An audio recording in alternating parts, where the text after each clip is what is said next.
Hello everyone, I'm Anuj Jaggi and I'm a legal intern with LEXIS and Company, and this is the second video on the topic of the Working Journalists and Other Newspaper Employees Act.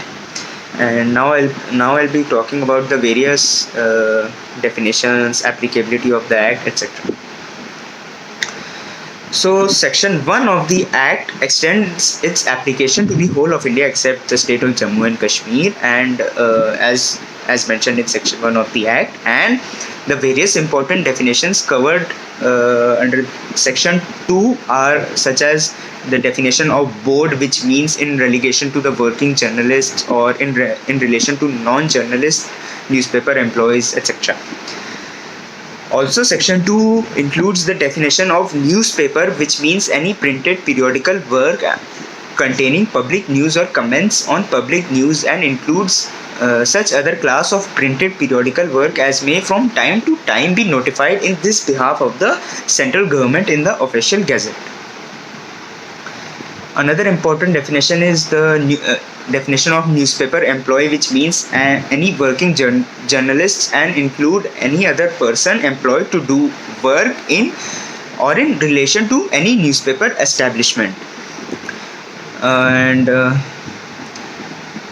Another important definition is the newspaper establishment,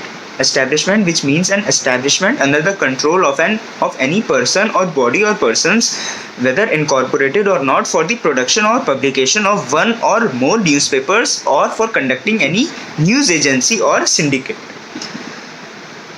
Another one is tribunal, which means in relation to working journalists, the tribunal constituted under Section 13A and in relation to non-journalist newspaper employees, it was 13DD. So wages means all remuneration capable of being expressed in terms of money, which would, if the terms of employment expressed or implied were fulfilled, be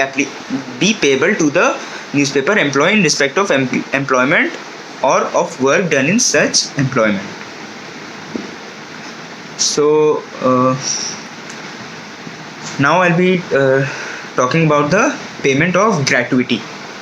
So Section 5 deals with the payment of gratuity for working journalists with 3 years of service on termination other than by punishment or retirement or voluntary resigns or dies in service. So under these kinds of circumstances, the working journalist shall be paid 15 days average pay for every completed year of service or part in excess of 6 months. In accordance with Rule 3, gratuity should be paid to a working journalist or, in the case of his death, his nominee or nominees. If there is no nomination in force at the time of the death of the working journalist, his family as soon as possible after it becomes due in any case, and not later than 3 months. So according to Section 5 Clause 1, the amount of gratuity payable in the working journalist or, in the case of his death, his nominee or nominees, and if there are no such nominee or nominee, shall be paid on such termination, retirement, resignation or death by the employer in relation to that establishment gratuity, which shall be equivalent to 15 days average pay for every completed year of service or any part thereof in excess of 6 months. So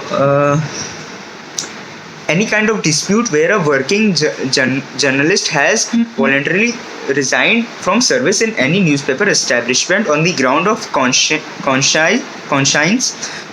shall be deemed to be an industrial dispute with the meaning of the Industrial Disputes Act or any corresponding law relating to investigation and settlement of industrial disputes in force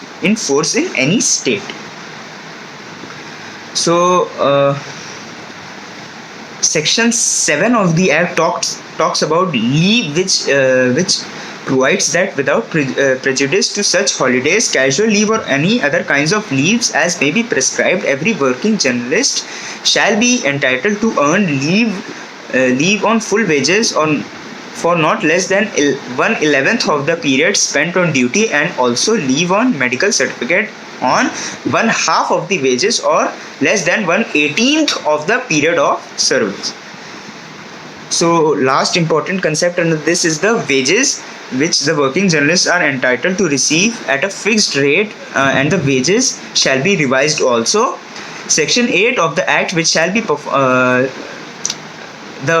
function to fix and revise the wages is that of the central government under section 8 of the act, which shall be performed through a wage board constituted under section 9 of the act. The central government has been empowered under section 12 to enforce the recommendations of the wage board, and further section 13A of the act also empowers the central government to fix interim rates of wages in respect of working journalists, and any other interim rates of wages shall be binding on all employers in relation to newspaper establishments, and every working journalist shall be entitled to be paid wages at a rate which shall in no case be less than the interim rates of wages. So this was the act of working journalists and other newspaper employees, and I hope I was able to explain the brief idea of the act to you. So thank you everyone.